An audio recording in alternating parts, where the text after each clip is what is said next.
மக்களே, பார்ட் 2ல ஒரு பெரிய சம்பவத்தை நடத்திடலாம்னு பார்த்தேன். ஆனா நடந்தது என்னன்னா,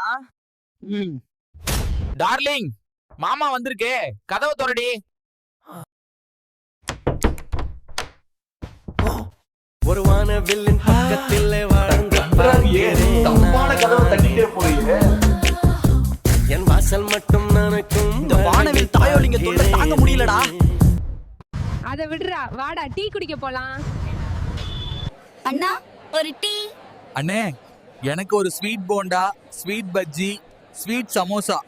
இவ்ளோ ஸ்வீட் சாப்பிட்டீனா சுகர் வந்து செத்து போயிருவடா. சுகரா? எனக்கா?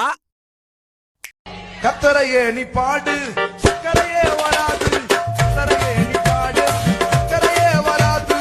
ஹாப்பியாக பாடு, பிபியே வராது. ஹாப்பியாக பாடு, பிபியே வராது. மக்களே, அடுத்து என்ன பண்ணலாம்னு சொல்லுங்க. கண்டென்ட்டோட சேர்த்து உங்க டாஸ்கையும் கம்ப்ளீட் பண்றோம்.